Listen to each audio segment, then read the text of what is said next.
Welcome to லவ்குரு channel. நான் உங்கள் relationship coach லவ்குரு பேசுகிறேன். நைஸ் காயாக இருந்தால் என்ன பிரச்சனை? நிறைய பசங்க அடிக்கடி என்கிட்ட கேட்குற கொஸ்டின், ப்ரோ நைஸ் காயாக இருந்தால் என்ன பிரச்சனை? நான் நைஸ் காயாக இருந்தால் நல்லவனா இருக்கேன், இதில் என்ன பிரச்சனை வருது? ஏன் எப்போ பார்த்தாலும் நைஸ் காய் ஏதோ தப்பானவங்க மாதிரியே சொல்லிட்டே இருக்குன்னு சொல்லி கேட்டே இருக்காங்க. கைஸ், நைஸ் காயாக இருந்தால் என்ன பிரச்சனை தெரியுமா? எல்லாமே பிரச்சனை தான். ஃபஸ்ட்டு நான் ஜென்ரல் இஷ்யூஸை பற்றி சொல்கிறேன். கைஸ், நீங்கள் ஒரு விக்டிம். உங்கள் வாழ்க்கையில் உங்களால் ஹாப்பியாகவே இருக்க முடியாது. நீங்கள் ஒரு பலியாடு உங்கள் வாழ்க்கையில் உங்களால் எதுவுமே பண்ண முடியாது. ஏதோ ரோபோ மாதிரி வாழ்வீங்க, ரோபோ மாதிரியே சாவீங்க. அடுத்தவன் சொல்கிறத கேட்டுட்டு அடுத்தவன்கிட்ட திட்டு வாங்கிட்டு உங்களுக்கு பிடிச்ச எதையும் பண்ண முடியாமல் எப்போ பார்த்தாலும் டிப்ரெஷன்லேயே வாழ்வீங்க. இந்த ரோபோட்டிக் வாழ்க்கை ஸ்கூல் முடிகிற வரை இருக்கும். அப்போ உங்களோட வாழ்க்கையை உங்கள் பேரண்ட்ஸு, உன் டீச்சரு, உன் ஃப்ரெண்ட்ஸு இவங்க தான் கண்ட்ரோல் பண்ணுவாங்க. ஸ்கூல் முடிஞ்சு நீங்கள் வேலைக்கு போன பிறகு உன் ஒய்ஃபு, உன் ஜாப் ஓனரு, உன் கம்பெனி ஓனரு இவங்க தான் உங்கள் லைஃப்பை கண்ட்ரோல் பண்ணுவாங்க. அடுத்தவன் சொல்கிறத கேட்டுட்டு அடுத்தவன் சொல்கிறத செஞ்சுட்டு அடுத்தவனுக்காகவே வாழ்ந்துட்டு அடுத்தவனே எப்போத்தாலும் சந்தோஷப்படுத்திட்டு அடுத்தவனே எப்போத்தாலும் கேர் பண்ணிவிட்டு உங்கள் லைஃப் ஃபுல்லாக அடுத்தவனுக்காகவே நீங்கள் வாழ்ந்துட்டுருப்பீங்க. 80 வயசில் படுத்த படுக்கையில் உங்கள் லைஃப்பை நீங்கள் திரும்பி பார்க்கும்போது உங்கள் லைஃப் கம்ப்ளீட்டாக அடுத்தவனுக்காகவே இருக்கும். எதுவுமே பண்ண முடியாமல் வெறும் கல்லாக ஹாப்பினஸ்ஸே இல்லாமல் கம்ப்ளீட் சேட்னஸோடு இருப்பீங்க. எதுவுமே நமக்கு கிடைக்கல, எதுவுமே நம்ம அனுபவிக்கணும்னு சொல்லி உங்கள் லைஃப் ஃபுல்லாக கம்ப்ளீட் ரெக்ரெட்டோடு இருப்பீங்க. நீங்கள் நைஸ்காக இருந்தால் அடுத்தவங்களுக்கு நல்லது, ஏன்னா நல்லா உங்களை அடுத்தவங்க யூஸ் பண்ணிப்பாங்க. பட் உங்களுக்கு கம்ப்ளீட்டாக அது கெட்டது. இப்போ நான் உங்களுக்கு ஒரு 2 ஸ்டோரி சொல்ல போகிறேன். இதுக்கப்புறம் நைஸ்காக இருந்தால் நல்லதா கெட்டான்னு நீங்களே சொல்லுங்கள். இது 1.5 இயர்ஸ்க்கு முன்னாடி எனக்கு வந்த ஒரு கிளைண்ட்டோட ஸ்டோரி. அப்புறம் நானும் அந்த பொண்ணும் அரேஞ்ச் மேரேஜ் தான். 3 மந்த்ஸில் பேசி எனக்கு அந்த பொண்ணுக்கும் டக்குன்னு மேரேஜ் பண்ணி வச்சுட்டாங்க. ஃபஸ்ட்டு 3 மந்த்ஸும் நாங்கள் பேசிட்டு தான் இருந்தோம். பட் அந்த 3 மந்த்ஸில் ஃபஸ்ட்டு 2 வீக்ஸ் மட்டும்தான் என்கிட்ட நல்லா பேசினா. அதுக்கப்புறம் மேரேஜ் பண்ண பிறகு நல்லா பேசுவோன்னு சொல்லிட்டு கொஞ்ச நாள் ஃப்ரெண்டாக பழகும்னு சொல்லிட்டா. எனக்கு புரியவே இல்லை. எனக்கு ஏஜ் இப்போ 31 ஆயிடுச்சு. நான் இதுக்கு முன்னாடி பொண்ணுங்கிட்டையும் பேசினது இல்லை. நான் ஷை டைப்பு. கரெக்டாக சொல்லணும்னா ப்ரோ, உங்கள் சேனல் பார்த்த பிறகு நான் ஒரு பியூர் நைஸ் கைன்னு தெரிஞ்சுக்கிட்டேன். அந்த 2 வீக்ஸ்க்கு அப்புறம் அந்த பொண்ணு கல்யாணத்துக்கு முன்னாடி என்கிட்ட பெருசாக பேசவே இல்லை, என்னை பெருசாக கண்டுக்கவே இல்லை. ஏதோ கடமைக்கு பேசுவா, கடமைக்கு கேர் பண்ணுற மாதிரி பேசுவா, ரெஸ்பெக்ட் பண்ணவே மாட்டான்.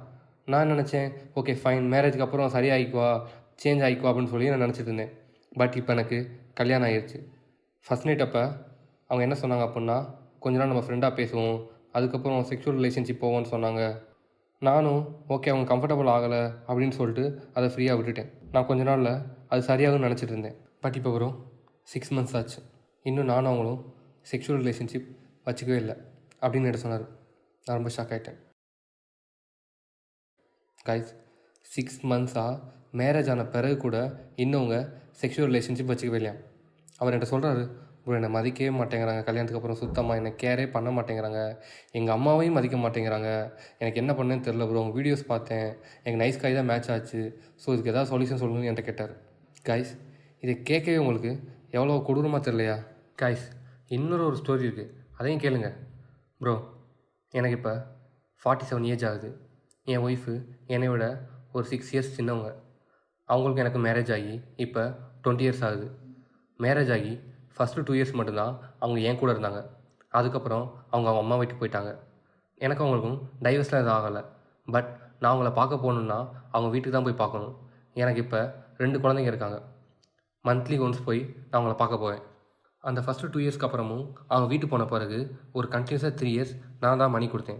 அதையும் அவங்க கடமைக்கே மரியாதைலாம் என்கிட்ட வாங்குவாங்க. அதுக்கப்புறம் அவங்க வேலைக்கு போக ஆரம்பிச்சிட்டாங்க. நான் கொடுத்தா கூட அவங்க வாங்க மாட்டாங்க.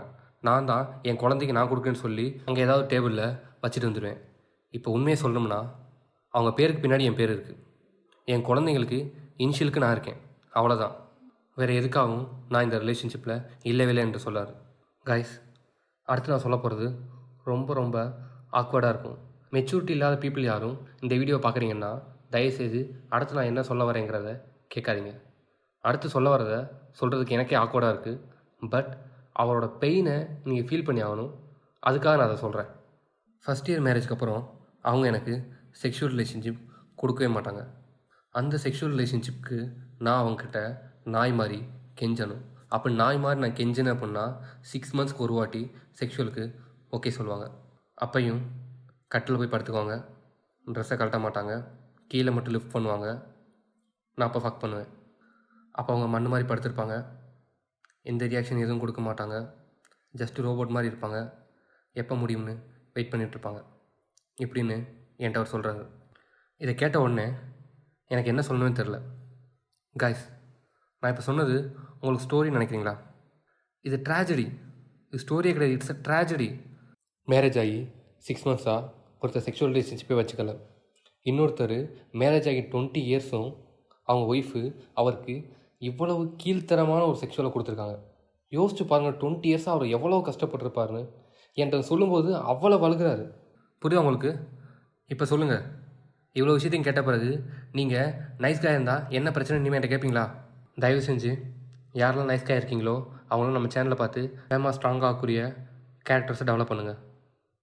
நம்ம லவ் குரு சேனலில் உங்கள் ரிலேஷன்ஷிப்பில் ஒரு இஷ்யூ இல்லை உங்கள் எக்ஸ் எப்படி உங்களை திரும்ப லவ் பண்ண வைக்கிறது, இந்த மாதிரி எந்த ஒரு இஷ்யூனாலும் சரி நாங்கள் ஃபோன் கன்சல்டேஷனும் பர்சனல் கோச்சிங்கும் கொடுக்குறோம். சப்போஸ் உங்களுக்கு அந்த சர்வீசஸ் வேணும்னு நினச்சிங்கன்னா கீழே லிங்க் கொடுத்துருக்கோம், அதில் போய் புக் பண்ணிக்கோங்க. நாங்கள் உங்கள் இஷ்யூவை கேட்டு அதுக்கேற்ற கரெக்ட் சொல்யூஷன் சொல்லி உங்கள் பார்ட்னரை உங்களை லவ் பண்ண வைப்போம். அதுக்கு 100% கேரண்டி. நம்ம சேனலை நீங்கள் FB இன்ஸ்டாகிராமில் ஃபாலோ பண்ணணும்னு நினச்சிங்கன்னா கீழே அதோட லிங்க் கொடுத்துருக்கோம், அதை கிளிக் பண்ணி ஃபாலோ பண்ணிக்கோங்க. தேங்க்ஸ் ஃபார் வாட்சிங்.